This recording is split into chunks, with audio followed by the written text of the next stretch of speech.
নিক তথাগত সম্যক সম্বুদ্ধ বিরাটময় বুদ্ধির ধর্ম আর বিশুদ্ধ সর্বগুণে গুণান্বিত অনুত্তর পুণ্যক্ষেত্র বুদ্ধির শ্রাবক সঙ্গ এই ত্রিবিধ শ্রেষ্ঠ রত্নকে সর্বপ্রথমে স্মরণ করছি।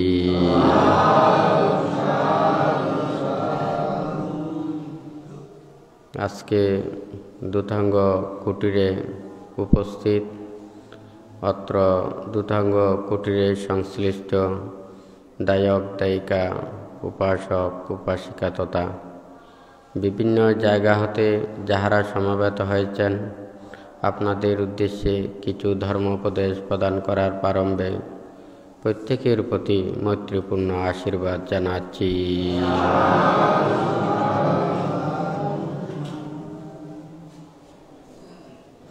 যেই ধর্ম আদিতে কল্যাণ, মধ্যে কল্যাণ এবং পর্যবসানে কল্যাণ, যেই ধর্ম শ্রবণের মাধ্যমে, আচরণের মাধ্যমে, অনুশীলনের মাধ্যমে সকল প্রকার দুঃখ থেকে নিবৃত্তি লাভ করা যায়, সেই ধর্ম শ্রবণের পূর্বে প্রত্যেকে ত্রিরত্নের প্রতি শ্রদ্ধা উৎপন্ন করুন।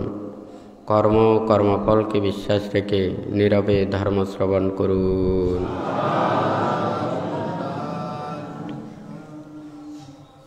বুদ্ধ ধর্মপদের গাথায় বলেছেন, বাল সংঘাত চারিহি দীঘং অধ্যা ন শোচতি দুঃখু বালেহি সংবাসো অমিথ্যে নেব সর্বদা ধীরোচ সুখ সংবাসো ইয়াতি নংবা সমাগম। অর্থাৎ মূর্খের সহিত সংসর্গকারী ব্যক্তির দীর্ঘকাল অনুশোচনা করিতে হয়। সর্বদা শত্রু সহবাসের ন্যায় মূর্খের সহবাস দুঃখজনক এবং পণ্ডিতের সহবাস পরম আত্মীয় সম্মিলিতের ন্যায় সুখকর।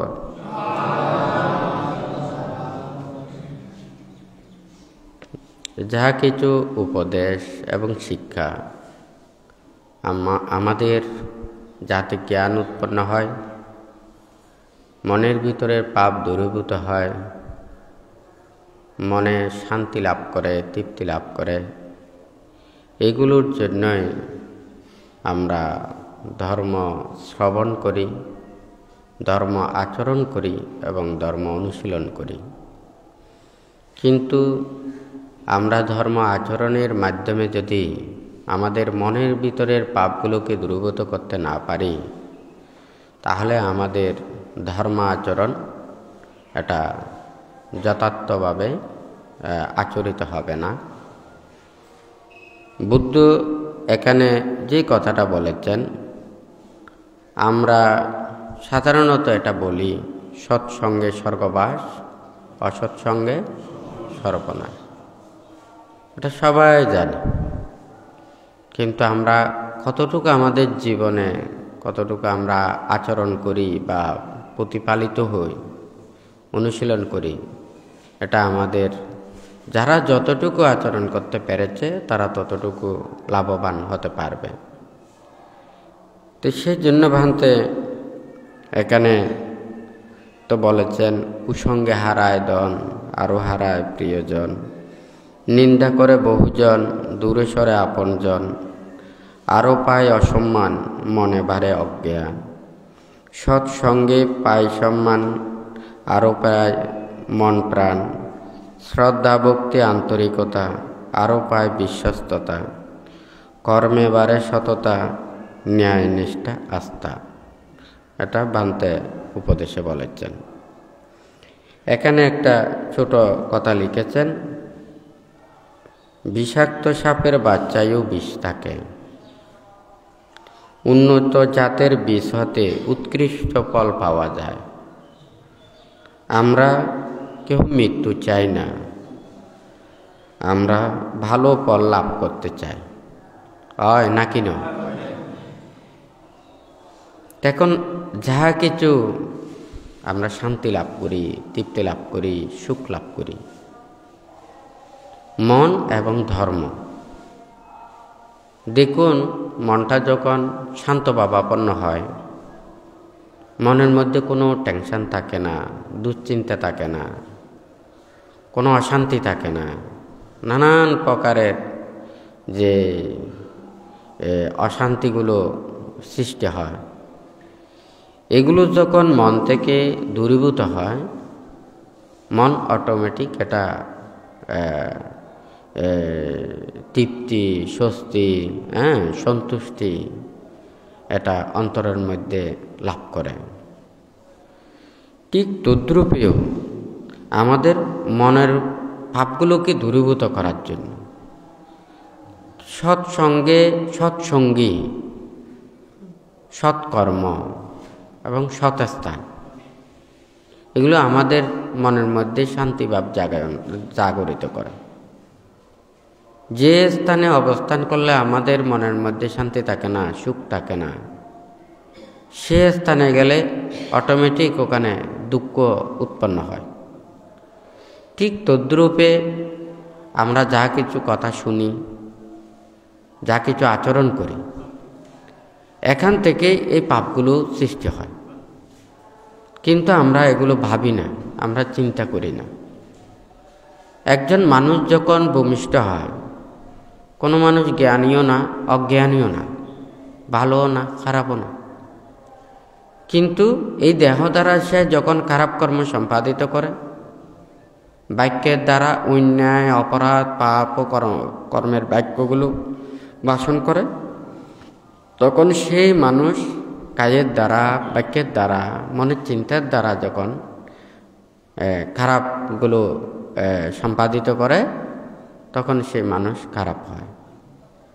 আবার যদি এই কায় বাক্য মনটাকে সংযত রাখতে পারে, তাহলে তারা ভালোর দিকে আসতে পারে। এখানে যা কিছু আমরা ছোট কাল থেকে যদি কেউ ভালো হতে চায়, সৎ শিক্ষা লাগবে। প্রথম সব কিছুতে আচার্য এবং শিক্ষাগুরু হিসেবে মাতা পিতাকেই ধরা হয়। কারণ প্রথমেই শিক্ষাটা পায় মাতা পিতা থেকে, পরিবার থেকে। পরিবার এবং মাতা পিতা যদি ধর্ম আশ্রয়ে, সৎ চিন্তায়, সৎ মানসিকতায়, সৎ উপদেশের যদি রাখতে না পারে, তাহলে ছোট কাল থেকেই সেই পরিবেশটা আস্তে আস্তে নষ্ট হয়ে যায়। একটা জিনিসকে ভালোভাবে রাখতে চাইলে প্রথম থেকেই যত্ন সহকারে রাখতে হবে। প্রথমে যদি নষ্ট হয়ে যায়, শেষে যতই যত্ন করুক না কেন, এটা খারাপটা আর ভালো হয় না, হয় নাকি না? ঠিক তদ্রূপেও যদি সৎ শিক্ষা পায়, সৎ উপদেশ পায়, সৎ নীতিতে যদি চলে, তাহারা আস্তে আস্তে সেটা ভালো হবে। হয়তো অনেকেই মনে করে একটা বাচ্চা সাপ, আর কত বিষ হবে, কিন্তু বিষাক্ত সাপের বিষ ওখানে বিষই দেবে, এটা ভালোটা দিতে পারবে না, হয় নাকি না? বাচ্চাও কিন্তু বিষ দেবে, হয় নাকি না? যেটা উন্নত জাতের বীজ, এটা যদি বেঁচে থাকে, তাহলে সে উৎকৃষ্ট ফলই প্রদান করবে, হয় নাকি না? আমরা তো সবাই ভালো হতে চাই, কেউ তো খারাপ হতে চাই না, সবাই সম্মানের পাত্র হতে চায়, অসম্মানিত হতে চাই না। তাহলে আমরা মিথ্যার আশ্রয় নেব কেন? মিথ্যা এমন একটা পাপ, মিথ্যার মতো বড় পাপ আর পৃথিবীতে কোনো কিছু নেই। মিথ্যাই হচ্ছে সবচাইতে বড় পাপ। কারণ সত্য আলোর পথ দেখায়, মানুষদেরকে সৎ দিকে নিয়ে যায়। মিথ্যা মানুষদেরকে ভ্রান্তির পথে নিয়ে যায়, খারাপের দিকে নিয়ে যায়, প্রকৃত সত্যকে দেখতে দেয় না। তাহলে মিথ্যা অনেক ভয়ঙ্কর। অন্ধকারে যেমন আমরা ভয় পাই, রাত যখন হয়ে যায় মনে হয় যেন পুরো পৃথিবীতে এখানে ভূত দেবতারা বিচরণ করে, কিন্তু আমরা অন্ধকারকে ভয় পাই। সেই জন্যই মনে হয় যেন রাত্রিতে শুধু ভূত প্রেরত এগুলো চলাচল করে, হয় নাকি না? তাহলে ভয় থেকে আমাদের এগুলো উৎপন্ন হচ্ছে। তাহলে অন্ধকার যেমন আমাদের ভয়ের সৃষ্টি করে, ঠিক তদ্রূপ মিথ্যাই প্রকৃত সত্যকে দেখতে দেয় না। যারা মিথ্যায় আশ্রিত হয়ে যখন জীবন অতিবাহিত করে, তখন তারা আর সত্য পথে আসতে পারে না। কারণ মিথ্যা এমন একটা কর্মপথ, মিথ্যা শুধু মিথ্যাই জন্ম দেবে, সত্যটা জন্ম দিতে পারে না। হয় নাকি না?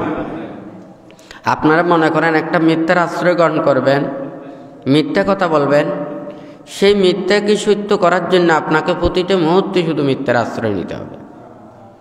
সেই মিথ্যা থেকে আপনারা আর উপরের দিকে আসতে পারবেন না। তবে মিথ্যা থেকেই সত্যের পথে আসা যায়। হয়তো মিথ্যাটা স্বীকার করা, অন্যায় অপরাধ পাপ করলে সেগুলো স্বীকার করা, হ্যাঁ, আত্মসমর্পণ করা, হয় নাকি না?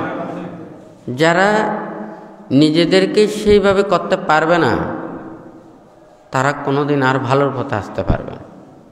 হয়তো অনেকেই মনে করে এটা তো লজ্জা, ভয়। হ্যাঁ, আমাদের ভালো হতে চাইলে নিজের মন থেকে পাপগুলোকে দূরীভূত করতে হবে। সবাই তো ওখানে সৎপথে চলে তাও নয়, সবাই ভালো তাও নয়, কিন্তু মানুষের মধ্যে তো পাপ আছে। তাহলে সে পাপগুলোকে আমরা যদি পরিত্যাগ করতে চাই, এটা আমাদের আত্মসমর্পণ করতে হবে।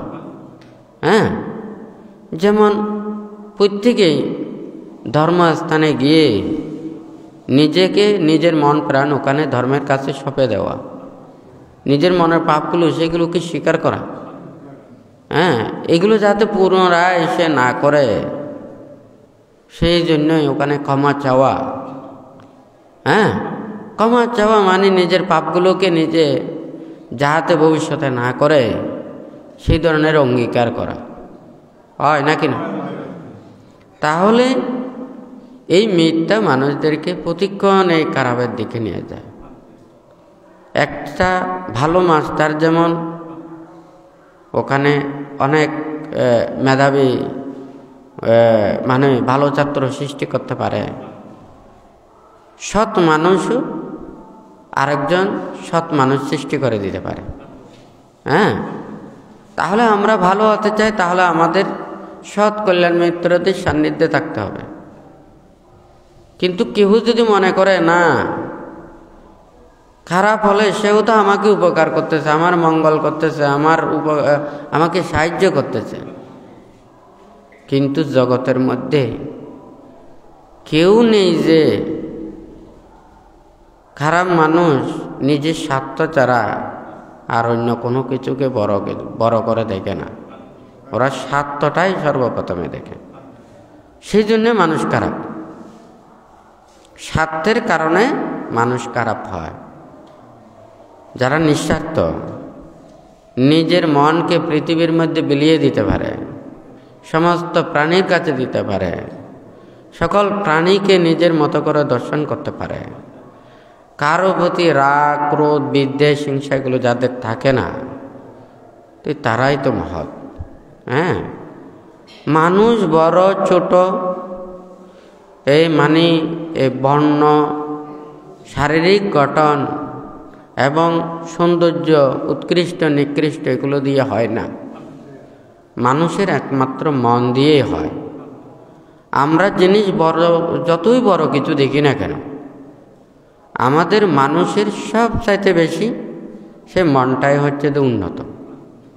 ছোট একটা জিনিসও যদি সেটা খুব বেশি মূল্যবান হয়, কখন হয়? সেটা দিয়ে আমরা যত বেশি কাজ করতে পারি, সেটা আমাদের সেই মূল্য বৃদ্ধি করে।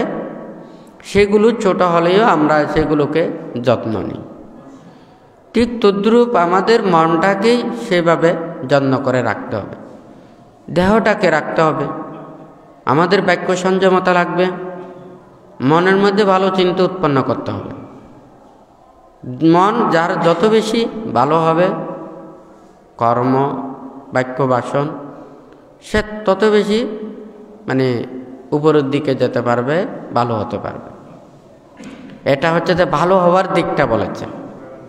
কিন্তু আপনি যদি আবার নির্বাণ এবং মুক্তির কথাটা চিন্তা করেন, এটার সাথে এটা কিন্তু আবার আলাদা। নির্বাণ এবং মুক্তি এটা অন্য আরেকটা কর্মপথ।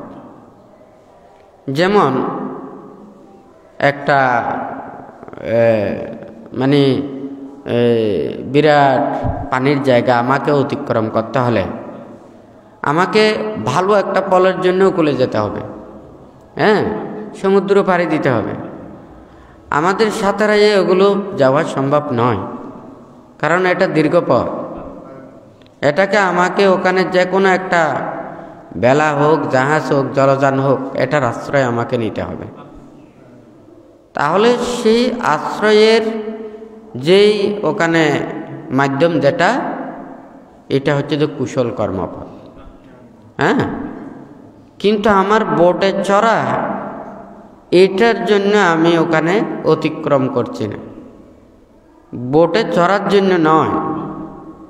এই বোটটা দিয়ে আমাকে এই পানির সমুদ্র অতিক্রম করতে হবে, হয় নাকি না? তাহলে কুশল দিয়ে যেতে হবে। এখন আমি যদি মনে করি এই বোটের মাধ্যমে আমি ওখানে গেলাম, বোটের পূজা করলাম, তাহলে এটা হবে না।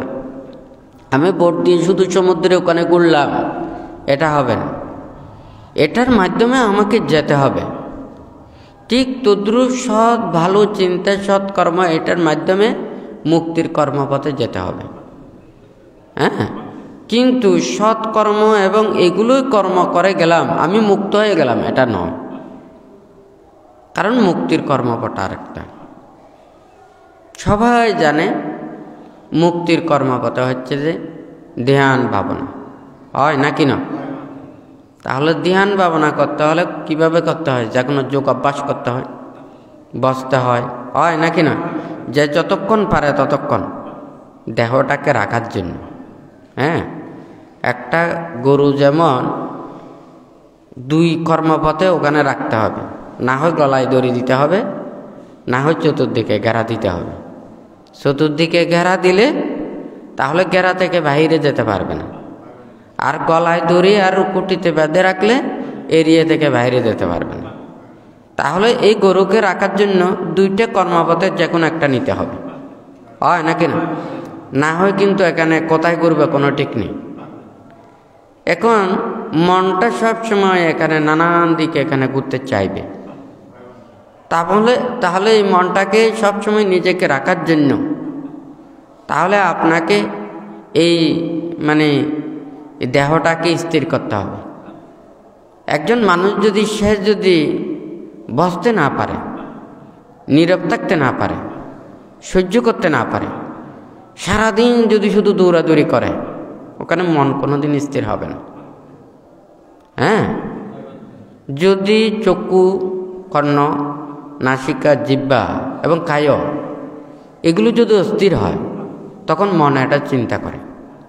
তো মন যদি এগুলো নিয়ে চিন্তা করে, তখন ওখানে আপনি কি এগুলো নিয়ে চিন্তা করবেন নাকি মনটাকে সংযত করবেন?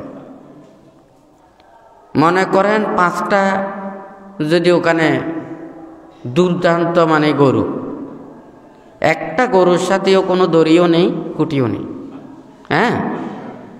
এই 5টা গরু ওখানে ছেড়ে দিয়েছে। 5টা গরু একটা গরুকে আনতে গিয়ে আর 4টা গরু দেয়, হয় নাকি না? তাহলে এইভাবে 5টাকে ওখানে একত্রিত করা সম্ভব নয়। চক্ষু, কর্ণ, নাসিকা, জিহ্বা, কায়, হ্যাঁ। এখন আমি চোখ দিয়ে যা কিছু দেখবো, এটা মনের মধ্যে চিন্তা উৎপন্ন হবে। কান দিয়ে যা কিছু শুনবো, এগুলো মনে কাজ করবে। আপনি কি নিজে আত্মমুক্তির জন্য মনটাকে স্থির করবেন নাকি এই 5টা গরু নিয়ে সবসময় দৌড়াদৌড়ি করবেন? হয় নাকি না? কথাটা ঠিক আছে? সেই জন্য অতীত হতে বর্তমান পর্যন্ত এবং ভবিষ্যতেও যারা থাকবে, আত্মমুক্তির জন্য ওনারা এই ধ্যান সমাধিকে প্রথমে ধরা হয়। যারা দীর্ঘ এবং কঠোরতার জীবন আচরণ করতে চায়, তারা সম্পূর্ণ লোকালয় বর্জন করে, যেখানে মানুষ থাকে না, সেই নির্জন অরণ্যে গিয়ে ওনারা ধ্যান করতে চায়। কথাটা ঠিক নাকি বেঠিক? কিন্তু আমরা চিন্তা করতে চাই না। আমরা সবসময় মনে করি এত সব কিছু আছে, রূপ রং বৈচিত্র্য, পুরো পৃথিবী কত সৌন্দর্য, এগুলো আমরা না দেখে আবার জঙ্গলের মধ্যে কেন যাব?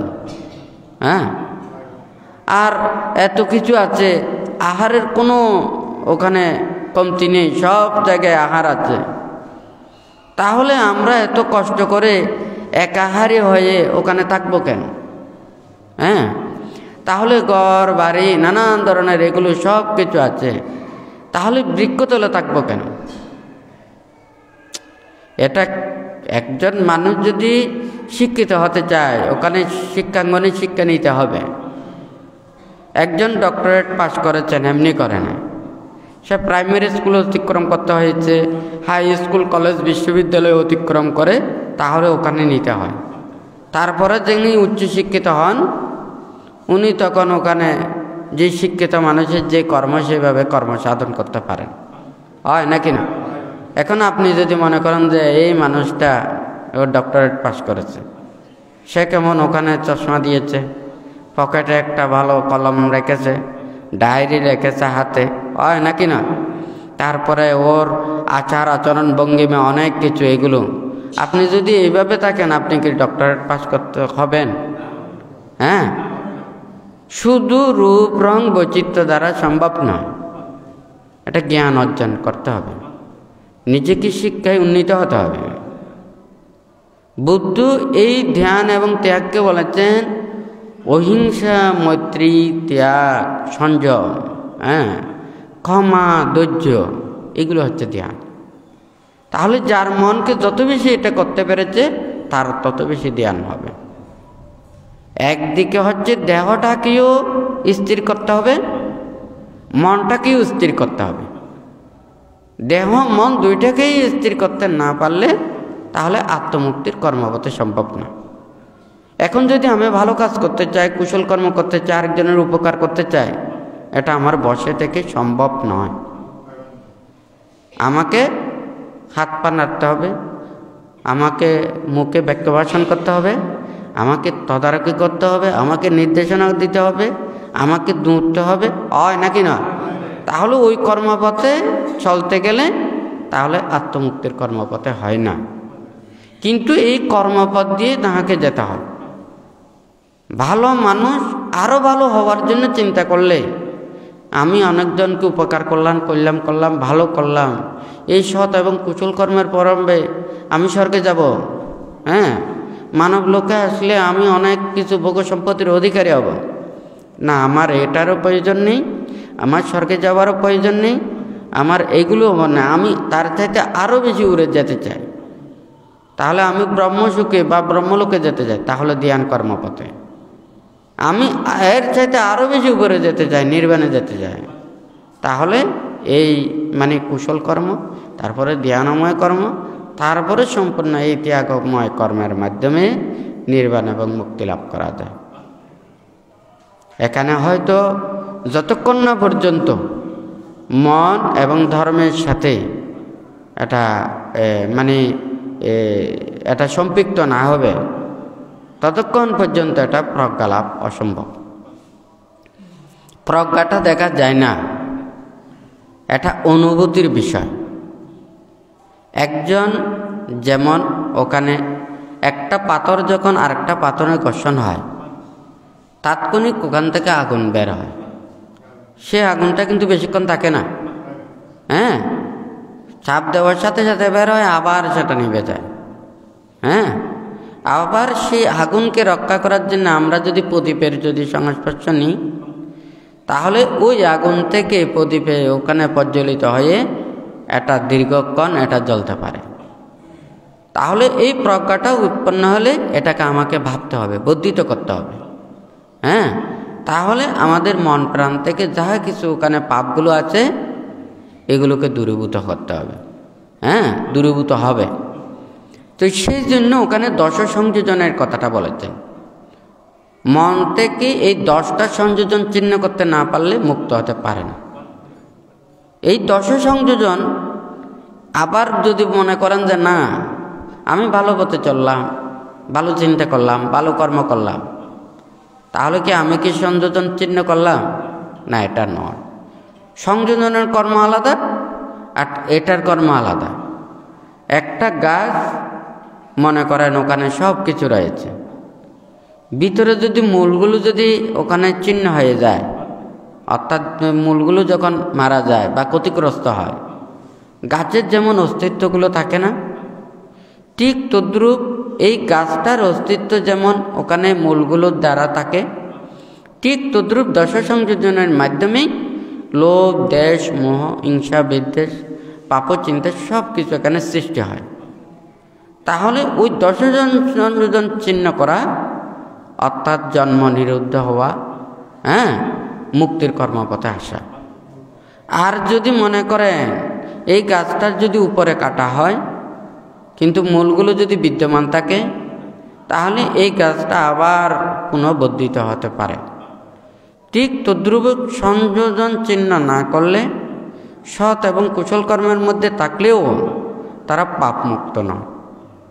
তাহলে আবার পুনঃ জন্ম নিতে হবে এবং এই জন্ম, জরা, ব্যাধি, নানান প্রকার দুঃখ এটা লাভ করতে হবে।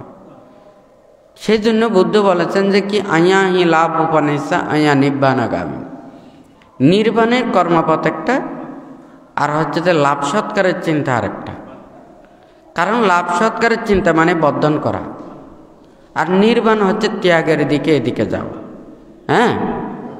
কেহ যদি এটা মনে করে যে হয় আমরা তো ধর্মকে রক্ষা করতে হলে আমাদের ধর্মের পরিবেশ লাগবে, ধর্মের স্থান লাগবে, নীতিমালা লাগবে, শিক্ষাটা লাগবে। বুদ্ধির সময় যাহা কিছু উপদেশ দিয়েছেন, শিক্ষা দিয়েছেন, যারা দায়ক, দায়িকা, উপাসক, উপাসিকারা বুদ্ধ প্রমুখ ভিক্ষু সংঘদেরকে সেবা যত্ন করেছেন, হয় নাকি না? বুদ্ধ ভিক্ষু সংঘদেরকেও পরিচালনা করেছেন, পুণ্যার্থী যারা দায়ক, দায়িকা, উপাসক, উপাসিকাদেরকেও নির্দেশনা দিয়েছেন। এমন কোনো বুদ্ধির সময় নীতিমালা দেয়নি দায়ক, দায়িকা, উপাসক, উপাসিকারা মানে ভিক্ষু সংঘদেরকে ওখানে পরিচালনা করেন, ওনাদেরকে শিক্ষা দেন এবং ওনাদেরকে আদেশ নির্দেশ এগুলো দেন। এটা ত্রিপিটকেও নেই, বুদ্ধের সমকালীনও ছিল না। কিন্তু আমরা ত্রিপিটকের পাতায় পাতায় বুদ্ধের কথাগুলো আছে, ত্যাগের কথাগুলো আছে, বিরাগের কথাগুলো আছে, কিন্তু এগুলো শুধু আমরা কি মুখস্থ করার জন্য? আমরা শুধু দানের কথা বলবো, দান করলে আপনারা স্বর্গে যাবেন, চক্রবর্তী রাজা হবেন, দুর্গতিতে কোনোদিন যাবেন না, হয় নাকি না? শুধু দানের কথা বলতে বলতে যদি শেষ করে দেন, দান দিয়ে আপনারা অনেক কিছু লাভ করতে পারবেন, ঠিক আছে। নির্বাণার মুক্তি না পেলে আবার পুনঃ জন্ম নিয়েই তো ওখানে দুঃখ পেতে হবে। এখন যদি মনে করেন আপনারাও এই দুঃখের সংসারে দিন অতিবাহিত করবেন, আমরাও মানুষদেরকে নির্বাণের মুক্তির কর্মপথটা দিতে পারলাম না, আমরাও নিজেরা হলাম না, আমরাও সেটা ধারণ পোষণ করলাম না, তাহলে এই নির্বাণ মুক্তির কর্ম যদি ওখানে যদি কেউ যদি এই ফলটা লাভ না করে, আমি যদি না পাই আপনাদের কেউ তো দিতে পারবো না। এটা কি প্যাকেটের মতো? একটা তো এই নয় যে আমার কাছে নেই আপনাকে দিতে পারবো, এটা তো নয়। আমার কাছে শিল থাকলে আপনাদেরকে শিল দিতে পারবো, আমার পুণ্য থাকলে আপনাদেরকে পুণ্য দান করতে পারবো, আমাদের ধর্ম থাকলে আপনাদেরকে ধর্ম দান করতে পারবো, হয় নাকি না? ত্রিপিটকের পাতায় কি এমনভাবে আছে আমার কাছে শিল নেই আপনাকে শিল দিতে পারবো? আমার কাছে ধর্ম নেই আপনাদেরকে ধর্ম দিতে পারবো, আমার কাছে পুণ্য নেই আপনাদেরকে পুণ্য দান করতে পারবো? এটা তো অনেক, এত একজন সাধারণ মানুষের মধ্যেও সেই জ্ঞানটা আছে, হয় নাকি না? আপনার টাকা নেই, আরেকজনকে টাকা কিভাবে দেবেন? দিতে পারবেন, ধার করে দিতে পারবেন। ধার করে জিনিস দেওয়া যায়, পুণ্য দেওয়া যায় না, ধর্ম দেওয়া যায় না, জ্ঞান দেওয়া যায় না, প্রজ্ঞা দেওয়া যায় না, হয় নাকি না?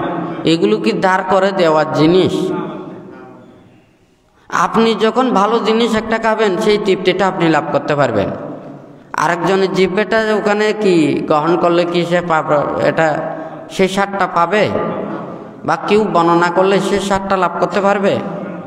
তাহলে স্বাদ এবং তৃপ্তি এটা লাভ করা সম্ভব নয়। বুদ্ধ সেই জন্যই ওখানে বলেছেন যে কি, বুদ্ধির ধর্মটা হচ্ছে উপলব্ধির ধর্ম। ধর্ম যখন ধর্ম কথাগুলো আমরা ধর্ম আচরণ করে মনের সাথে যখন ধর্ম একেবারে মিলে যাবে, আমার মনের যেটা চিন্তা করতেছি ধর্মের কথাও সেই ধরনের, চিন্তাও সেই ধরনের, মন মানসিকতা আমার হলো, আমার চেতনা আবেগ চিত্ত এইভাবে হলো, তখন ওই প্রীতি এবং আনন্দ লাভ করবে। এখন ধর্মের জায়গায় ধর্ম রয়ে গেল, আমার জায়গায় আমি রয়ে গেলাম। হ্যাঁ, একটা তরকারিতে যেমন তরি তরকারির মৌ মশলা সবগুলো যদি তরকারির ভিতরে না ঢুকে তাহলে স্বাদ হয় না, হয় নাকি না? আর এগুলো যথাযথভাবে পরিপাক হয়ে যদি ওখানে রন্ধরে রন্ধরে পৌঁছে তখন ওই তরকারিটা স্বাদ হয়, হয় নাকি না? তাহলে ধর্মের কথার সাথে আমাদের মনের মধ্যে সেটা মিল থাকতে হবে। ধর্ম আচরণ করলে কি হবে? মন শান্ত হবে, ধীর হবে, স্থির হবে, ভদ্র হবে, নম্র হবে, ধৈর্যশীল হবে, ক্ষমাশীল হবে, হয় নাকি না? আমরা ধর্ম আচরণ করলাম, হ্যাঁ, আমরা আচরণ করে বলি, কিন্তু যত সব অন্যায় অপরাধ পাপ এগুলো সব করি, এদিকে বলে আমরা ধর্ম আচরণ করি। হ্যাঁ, ওষুধ খেলে রোগীর রোগমুক্ত হয়, কিন্তু আমার যদি রোগটা যদি না যায় তাহলে ওষুধ খাওয়ার সার্থকতা কোথায়? হ্যাঁ, তাহলে যারা ধর্ম আচরণ করবে, ধর্মকে বিশ্বাস করবে, তারা ধর্ম লাভও করতে পারবে, ধর্মের সুখ লাভ করতে পারবে, ধর্ম তাদেরকে রক্ষা করবে। কিন্তু আমরা যদি ধর্মকে বিশ্বাস না করি, আচরণ না করি, অনুশীলন না করি, ধর্ম আমাদেরকে রক্ষা করতে পারবে না। ধর্ম পণ্য নয়, ধর্ম কোনো ব্যবসা নয়, ধর্ম কোনো এটা জীবিকা নয়। ধর্ম হচ্ছে আমাদের মনের যা কিছু পাপ এগুলোকে দূরীভূত করার জন্য সর্বোৎকৃষ্ট পন্থা বা ঔষধ, শিক্ষা পদ্ধতি, নীতি, এগুলো হচ্ছে যে ধর্ম। হ্যাঁ, আমরা ওষুধ খাই রোগ থেকে নিরাময় হওয়ার জন্য, সুস্থ হওয়ার জন্য, এটা আমার পেট ভর্তি হওয়ার জন্য নয়, মুখের স্বাদের জন্য নয়, হয় নাকি না? ঠিক তদ্রুপ ধর্মটা হচ্ছে আমাদের মনের পাপগুলোকে দূরীভূত করার জন্য। তাহলে যে যত বেশি ধর্ম আচরণ করবে, হ্যাঁ, মনের পাপগুলোকে যত বেশি সে দূরীভূত করতে পারবে, ধর্মকে সুন্দরভাবে সুস্পষ্টভাবে সে বুঝতে পারবে। বানতে প্রায় সময় এই কথাটা বলেন, বুদ্ধের কথাগুলো, চাক্ষুঞ্চ পাজা নাতি রূপে চ পাজা নাতি। আমাদের এই চক্ষুটা না থাকলে পৃথিবীর যতই রূপ রং বৈচিত্র্য এগুলো আমাদের কোনো কাজে আসবে না, যদি চোখে আমরা দেখতে না পাই। ঠিক তদ্রূপ আমাদের মনকে পরিষ্কার করতে না পারলে, শুদ্ধ করতে না পারলে, তাহলে আমাদের ধর্ম আচরণ এটা আমরা প্রকৃত ফল লাভ করতে পারবো না। চোখ দিয়ে দেখতে পেলে যেমন সব কিছুর এখানে রূপ রং বৈচিত্র্য তৃপ্তি লাভ করা যায়, শান্তি লাভ করা যায়, জ্ঞান লাভ করা যায়, ঠিক তদ্রূপ নিজের মনকে যত বেশি পরিষ্কার করতে পারবে সে তত বেশি ধর্মকে উপলব্ধি করতে পারবে। মানাঞ্চা পাজা নাতি ধম্মে চাপা নাতি। তাহলে এই মনের দ্বারাই ধর্মকে উপলব্ধি করে। তো যাই হোক, আপনারা প্রত্যেকে বুদ্ধের সেই ত্যাগময় ধর্ম, অহিংসা মৈত্রীর ধর্ম এবং ক্ষমা ধৈর্যশীল, এই যে বুদ্ধের এই ধর্মকে আপনারা শীল প্রতিপালনের মাধ্যমে, ধর্ম আচরণের মাধ্যমে বুদ্ধের সেই ত্যাগ বাণীকে ধারণ করে নিজের জীবনে যাতে প্রতিফলন করতে পারেন। কারণ আমরা যদি যারা ধর্মপ্রাণ মানুষ, শুধু বৌদ্ধ পরিবারে জন্ম নিলে সবাই যে এখানে বৌদ্ধ হয়ে গেছেন তা নয়, কিন্তু আমরা তো সেটা গতানুগতিকভাবে রাষ্ট্রীয়ভাবে সামাজিকভাবে ওদেরকে সবাইকে বৌদ্ধ বলে, কিন্তু বুদ্ধির নীতি আদর্শের শিক্ষায় সেটা নয়। যারা বুদ্ধির সেই নীতি আদর্শ কর্মপথে চলেন, যারা শীল প্রতিপালন করেন, ধার্মিক ধর্মপ্রাণ, তারাই একমাত্র বুদ্ধির নীতি আদর্শের কর্মপথের মাধ্যমে ওনারা বৌদ্ধ হন। আর যদি ত্রিরত্নের প্রতি যারা শ্রদ্ধাশীল নয়, কর্মফলকে বিশ্বাস করেন না, আত্মমুক্তির কথা যারা ভাবেন না, যতই কিছু করুক না কেন ওনারা বৌদ্ধ হতে পারেন না। আবার কেউ যদি বলেন যে না, আমরা তো বুদ্ধকেও শ্রদ্ধা করি না, আমরা সে ধর্মকেও বিশ্বাস করি না, তাহলে আমরা মনে হয় বৌদ্ধ হতে পারবো না। বুদ্ধ যখন ধর্মদান করেছেন, বুদ্ধ যখন বুদ্ধিজ্ঞান লাভ করে নাই, তখন পৃথিবীতে তো কেউ তো ওখানে বৌদ্ধ ছিলেন না। তাহলে বুদ্ধের প্রতি শ্রদ্ধান্বিত হয়ে যারা বুদ্ধের পূজারী হয়েছেন, ওনারা বৌদ্ধ হয়েছেন, হয় নাকি না? তাহলে ঠিক তদ্রূপেও আজকে যদি কেউ যদি মনে করেন আমরা তো বুদ্ধের পূজারী না, তাহলে আমরা বৌদ্ধ হতে পারবো না। তো এখানে সবাই কিন্তু রোগে কষ্ট পায়, অসুস্থ কষ্ট পায়। ওষুধ খাওয়ার ওখানে কি কেউ কোনো ধর্মের হতে হবে, এটার হতে হবে, এটার হতে হবে, এই ধরনের নেই। মনের পাপগুলোকে দূরীভূত করার জন্য এটা একটা কৌশল। বিশ্বাস বানতে দেশনায় আগেও বলেছেন, জন্ম জন্মান্তর বিশ্বাস না করলে মানুষের গতি কী হতে পারে, কর্মফল বিশ্বাস না করলে আমাদের গতি বা চিন্তা কী হতে পারে। আমরা সৎ এবং কুশল কর্মপথে না চললে, শীল প্রতিপালন না করলে আমাদের মনের মধ্যে কী ধরনের একটা চিন্তা উৎপন্ন হবে, আমরা অন্যায় পাপ করব, এগুলো বানতে ধাপে ধাপে ওখানে বিভিন্ন সময় দেশনার প্রসঙ্গে বানতে বলেছে। কর্মফল বিশ্বাস না করলে তাহাদের গতি কী হবে, এবং জন্ম জন্মান্তর বিশ্বাস না করলে তাহাদের গতি কী হবে। আবার যদি ত্রিরত্নের প্রতি শ্রদ্ধা না থাকলে তাহাদের গতি কী হবে, পান্তে এগুলো বলেছেন। আবার যারা লৌকিক, যারা সংসারের মধ্যে রয়েছে, ওনারা কি কি চিন্তা করেন, এবং যারা আত্মমুক্তির জন্য যারা চিন্তা করেন, এই চিন্তাটা কখন উৎপন্ন হবে বা কাদের মধ্যে উৎপন্ন হবে, এগুলোও কিন্তু বানতে দেশনার পাকে পাকে বিভিন্নভাবে বানতে বলেছেন। আর সবগুলোতে একসাথে কথা ওখানে বলা যায় না। যখন যেটা প্রসঙ্গ বানতে আসে তখন সেই প্রসঙ্গেই বানতে কথাগুলো বলেছেন। তো সবাইকে এটা ধারণ করতে হবে। ভালো মানুষ, ভালো চেতনাযুক্ত মানুষ, সৎ চিন্তাকর মানুষ, ওনারা যা কিছু করবেন বলবেন সেগুলো ভালো হবে। কিন্তু মন যখন মানুষের খারাপ হয়ে যায়, মিথ্যা অন্যায় অপরাধে যখন প্রবিষ্ট হয়ে যায়, তখন সে যা কিছু করবে এগুলো সবই খারাপ হবে, একটাও কিন্তু ভালো হবে না। মন যখন খারাপ হয়ে যাবে তখন যা কিছু উপরে দেখলে ভালো হলেও কিন্তু সেটা ভালো হয় না। তো যাই হোক, যারা কর্মফলকে বিশ্বাস করেন এবং জন্ম জন্মান্তরকে বিশ্বাস করেন, পরলোককে যদি বিশ্বাস করেন, তাহলে কখনো পাপ করবেন না, অন্যায় করবেন না, অপরাধ করবেন না। সকল ধর্মেই বলে ওনারা সৎভাবে চলার জন্য। আমরা ভালো কর্ম করি, খারাপ কর্ম করি, আমাদের মৃত্যুর পরে এটা জবাবদিহিতা দিতে হবে। এটা সকল ধর্মে বলে।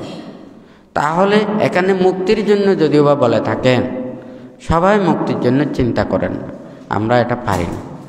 যেমন এই দেহটাকে সবাই রক্ষা করতে পারে না।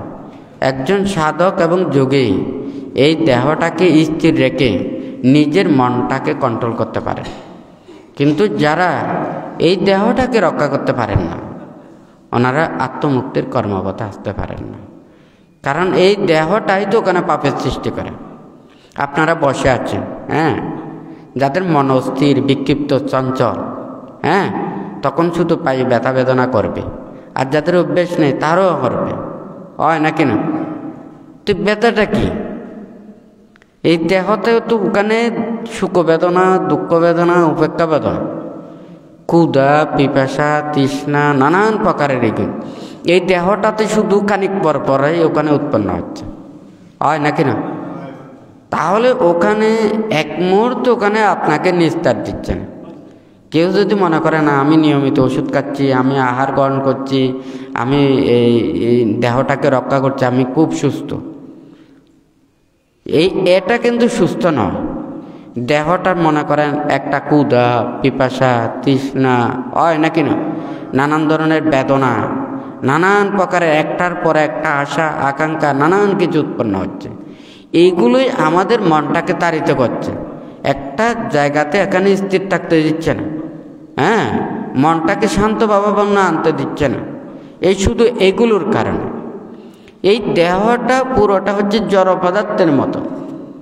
হ্যাঁ, কিন্তু আমাদের মন অস্থিরতার কারণে, আশা আকাঙ্ক্ষা তৃষ্ণা নানান কিছু, এগুলোর কারণে আমাদের দেহটাকে স্থির থাকতে দিচ্ছেন। একজন সাধক যোগী যখন ধ্যানে বসেন, ওনারা তখন চিন্তা করেন এগুলো সব উপদ্রব। কেন বুদ্ধ আমাদেরকে এই কর্মভারটা দিয়েছেন? তাহলে কি ওখানে ওই কিছুক্ষণ আগে বানতে বলেছেন আহারের কোনো তো অভাব ছিল না, সুখের কোনো কিছু ওখানে কমতি ছিল না, তাহলে বুদ্ধি এই ত্যাগময় কর্মপথের জন্য কেন বলেছেন? একজন সাধক যখন বনে জঙ্গলে ওখানে প্রাকৃতিক যেগুলোতে যদি অবিরমিত হয়, তাহলে ওখানে যেখানে বসে ওখানে উনি মনটাকে স্থির করতে পারবেন। হ্যাঁ, তাহলে যদি আশা আকাঙ্ক্ষা নানান প্রকারের এগুলোতে থাকলে ওনারা স্থির থাকতে পারবেন না। যেখানে যাবেন ওখানে নানান প্রকারের ওখানে কর্ম করে ফেলবেন। তাহলে মন স্থির জন্য, নাহলে তো বুদ্ধির সময় কোটি কোটি এতগুলো ভিক্ষু যেমন ছিল, হয় নাকি না, শত শত হাজার হাজার এক একটা অরণ্যের জায়গাতে গ্রামের পাশে বিচরণ করতেন। আজকে যদি আমাদের মতো যদি সংস্কার যদি বুদ্ধির সময় থাকতো, আমার মনে হয় উপদ্রবে পৃথিবী এখানে থাকতে পারত, হয় নাকি না? আপনারা ত্রিপিটকের পাতায় ওখানে দেখেন নাই 500 জন 1000 জন ভিক্ষু সমান ওখানে বন জঙ্গলে ধ্যান ভাবনা করেছেন, হয় নাকি না? ওখানে কোন মানুষ কি ওখানে ব্যবস্থাপনা করে দিয়েছেন?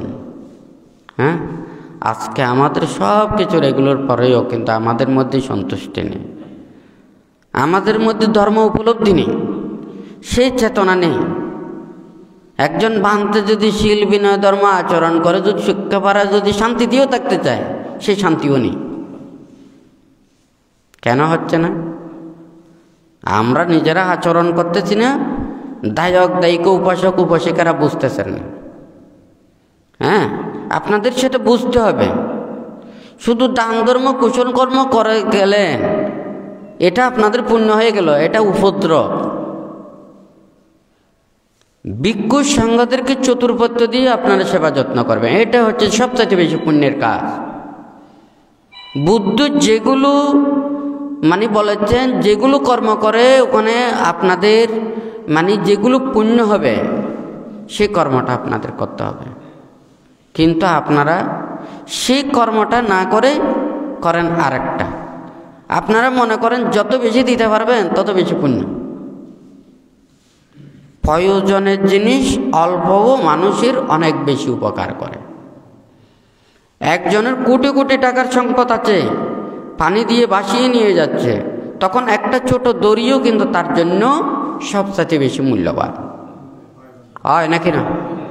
ওর টাকা পয়সা দন দৌলত রাজত্ব কোনো কিছু নয়, তখন দড়িটাই হচ্ছে ওর সবচেয়ে বেশি মুখ্য, হয় নাকি না? তাহলে নির্বাণ এবং মুক্তির কর্মপথের জন্য সবার জন্য প্রয়োজন এই ত্যাগশীল সংযম। আমাদের এটা দায়ক দায়িকা উপাসক উপাসিকাদেরকে এটা বুঝতে হবে। সারাদিন ওখানে বললাম, সারা বছর বললাম, এটা দিয়ে হবে না। কারণ আপনাদেরকে বুঝতে হবে, কারণ আপনাদেরকে বিভিন্ন ধরনের বিভ্রান্ত করছে। আমি বললাম মুক্তির কর্মপথ এইভাবে এইভাবে, এই দিকে শত শত বলবেন যে ওইভাবে ওইভাবে, হয় নাকি না? আমরা কোনটা বিশ্বাস করব? আমার কথাও বিশ্বাস করবেন না, ওদের কথাও বিশ্বাস করবেন, ওই বুদ্ধির কথা বিশ্বাস করেন। ত্রিপিটকের পাতায় পাতায় তো আছে। হ্যাঁ, বুদ্ধ পরিনির্বাপিত হওয়ার আগেই উনি বলা গেছেন, হয়দে যেতে হয়দে আই হয়দে নতাক্যু, আই পরিনির্বাপিত হওয়ার পরে বহুজনে কইব আমি বুদ্ধর মুখত শুনি বুদ্ধ আরে হয়ে গিয়ে একজনে কইব, দুইজনে কইব, তিনজনে কইব, চারজনে কইব, মিলিতই কইব ই বুদ্ধর কথা। হ্যাঁ, বুদ্ধ পরিনির্বাপিত হইবার আগতে হয়ে গিয়ে দে মানে এদিকে হয় না বুদ্ধর কথাটা চলাই দিব। কথা বুঝতে পারছি না? আচ্ছা, আর জীবনত যদি শুদ্ধতা না থাকে ওনারা শুদ্ধ হত দেখাইম না। হ্যাঁ, তো এখন হয় যে বানতে বায়ন ব্যস্ত জালি বায়নের মধ্যে যদি এড়ে যদি ফোগা যদি ছিদ্র করে ফেলে মারি দিই না নাড়ি দিই নে নদেকে মতো করে দিয়ে দিই হয় না। তারপরে কোনোর আমি ডুকো দিতে পারলেও গিয়ে বেচাও গিয়ে হয় না। ধর্ম তো এটি কেন বায়ন বেচানোর মতো তো ধর্ম বেচা নয়, হয় নাকি নয়? হ্যাঁ, কোনোর আমিও তো বুঝাই দিতে পারলেও গিয়ে এখন ওনারা তো নিয়ে কেউ ফেরেও দেয়, ওনারা তো বুঝা ফেরেও দেয়। হ্যাঁ, বাদতে হদ দেন না তার ধর্ম কিনলে ব্যাকুণ রে আর যেন চাই ওনারাও ব্যাকুণ সন মুক্তির পথ তাই পেলে বুদ্ধ ই নির্বাণ মুক্তির কর্মপত্তান কি এটা আঁকড়ি ধরি রে কিনে আমি মুক্ত হইতে যাও ওনারা অনেকে হইতে পারিবেন। বুদ্ধ নিত্য হই না বুদ্ধ বুদ্ধ যেটা আছিল হাজার হাজার লক্ষ লক্ষ কোটি কোটি অগণিত যারা মুক্তি খামি সত্য ললায় বুদ্ধ উপদেশ শিক্ষা ইম বিলিয়ে দিয়ে হয় না। কনফাল দিয়ে বুদ্ধর কথা ইয়ে আঁকড়ি করে রেখি না তাইলে আমরা বুদ্ধর উপদেশ শিক্ষা ত্যাগর বাণী আর মানুষের কাছে পৌঁছাতে না পারি। বুদ্ধের পরিনির্বাণের পরেও এই যে নালন্দা বিশ্ববিদ্যালয় সহ অনেক বৌদ্ধ ধর্ম শিক্ষা কেন্দ্র যেটা আছিল বুদ্ধির নীতি আদর্শ উপদেশ ত্রিপিটক বাণী এই সুন্দর করে মানুষের আর উপস্থাপন করি গিয়ে কারণ জ্ঞান অর্জন করি ফেললে আমরা বুদ্ধর কথা ন শুনিলি মনের মধ্যে ভাবিন না পাইম আর ন ভাবিলে কেন করে আমরা কর্ম প্রচেষ্টা চলাই। এখন আরও যদি শুনিতে না পারি আর শোনাতেও যদি না পারি মানুষের কাছে যদি ন পৌঁছে তৈলি ইবে খড়িককে ইনকে আমরা ধর্মর রক্ষা করি নাকি ধর্মর ধ্বংস করি? ধর্মরে কি আর নিজের আত্মমুক্তিলে অপরার আত্মমুক্তিলে নাকি নিজের স্বার্থ সিদ্ধিলে? তো যাই হোক ধর্ম পথে চলিবেন, ধর্ম আর রক্ষা করি। হ্যাঁ, ধর্মের প্রতি শ্রদ্ধা ভক্তি বিশ্বাস থাকিলি অনধর্ম পথে চলিবেন। খনা প্রতি কেন ভাব করন, খনা প্রতি কেন অন্য চিন্তা করন, খারাপ চিন্তা করন এটা কোনে কেন দেখিব দেখিবদের নিজের মনে হয় না। ব্যাকুণেরও ভাগে দিতে পারিবেন, নিজের মনেরও ভাগে দিতে না পারিবেন হয় না। আর যদি শ্রদ্ধা ভক্তি বিশ্বাস ধর্মর ইয়ান থাকে তৈলি আরা ইয়ান সঠিকভাবে পালন করি পেলে আপ্রাণ প্রচেষ্টা চালাই তৈলি মুক্তির পথ থাকতে হয় না। তৈলি আরা যদি ধর্মরে বিশ্বাস করি না যদি আচরণ করি ধর্ম আরা রক্ষা করি। তো বানতেও হয় কি বুদ্ধের প্রতি শ্রদ্ধা রাখি আই যদি চলি দিয়ে হয় আইন নীতির পথে চলি দিয়ে হয় তৈলে আরা আর খনাকে কোনো কিছু করি না পারে বুদ্ধই আরে রক্ষা করি। আর বুদ্ধই যদি খনাকে আরো যদি ইয়ে যদি কর্মর বিভাগও যদি নদে দেয় আর গরিবের কিছু নেই। ধর্মর বিচার ধর্ম করিব আই করি না ভাজ্যম তো হয় না। আই যদি সবসময় ইয়ে যদি ধর্ম আজও বিচার কেন দেয়, ধর্ম আজও ফল কেন দেয়, কর্মফল মানুষ ভোগ কেন করে, কিন্তু তাহার তো চিন্তা করিবেন না। বুদ্ধ হয়ে গিয়ে দেন না যার যার কর্মফল তাতে ভোগ করিব হয় না। পাপ কর্ম করলি অন্যায় কর্ম করলে অপরাধ কর্ম করলি এবার যদি সমুদ্রের তলদেশের মধ্যে লুকিয়েও যদি থাকে, হ্যাঁ গভীর গুহার ভিতরেও যদি লুকিয়ে থাকে, আকাশের শূন্যও যদি এটি লুকিয়ে থাকে এই পাপত তো অনেকে রেহাই না পাইব হয় না। কথা ঠিক আছে না? তো যাই হোক ধর্ম থাকিলি ধর্ম পথে চলিলি নীতির পথে চলিলি ক্ষণকে আর কোনো ক্ষতি নেই।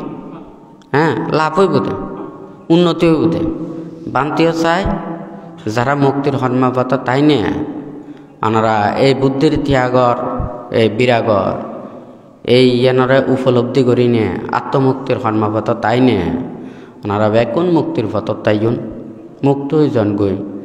কারণ এই দুর্লভ মানব জন্ম এ লাভ করি আবার বিভিন্ন প্রাণীকুলে জন্ম নিলি হতে আবার এই বুদ্ধের বাণী শিক্ষা গান পাইব এটা অনেকে কইন পারে। ধর্ম হতার মধ্যে বিভিন্ন ধ্যান কোচতনারা ভূতন্য শুনুন না। হ্যাঁ, দুর্লভ মানব জন্ম আবাদ যে লাভ করেন কত কঠিন ব্যাপার। বিভিন্ন তীর্য প্রাণীকুলন মধ্যে উৎপন্ন হইলি ওরা লোভ দেশ মোহর কারণে বিভিন্ন এই উপদ্রবর কারণে ভয়ের কারণে ওরা এই আত্মমুক্তির কর্মবতর হতাই শ্রবণ করি না পারে, প্রচেষ্টা চালাই না পারে। শুধু মানব লোকের মধ্যেই একমাত্র এই নির্বাণ এবং মুক্তির হতাগান আছে, ত্যাগর হতাগান আছে। অন্যান্য ব্যাগ প্রাণী সংসারী, কিন্তু আমরা মানব লোকের মধ্যেই সংসার ত্যাগর হতা আছে, বিরাগর হতা আছে। হ্যাঁ, ভোগময় সুখ পরিত্যাগ করি না, আত্মমুক্তি লে প্রচেষ্টা চালাতে শুধুমাত্র মানব লোক হয় না। তবে স্বর্গর মধ্যেও আছে, ইয়ে হতা শোনা যায়, কিন্তু আর অন্য কোনো ইত্যাদি এই হতাগান শোনানো যায়। তো যাই হোক, ওনারা প্রত্যেকে যাতে ইয়েন মনের মধ্যে ধর্মর প্রতি শ্রদ্ধা ভক্তি বিশ্বাস রাখিবেন, শীল প্রতিপালন করিবেন, ধর্মরে ধারণ করিবেন। ওনারা কোনে ধর্মরে যথাযথ বা আচরণ করি না, যাতে ধর্মজ্ঞান ধর্মচক্ষু উৎপন্ন করি না, প্রত্যেকেই যাতে মুক্তি লাভ করিতে পারেন। এইভাবে মনের মধ্যে শ্রদ্ধা ভক্তি বিশ্বাস রাখি 3 বার সাধুবাদ প্রদান করুন।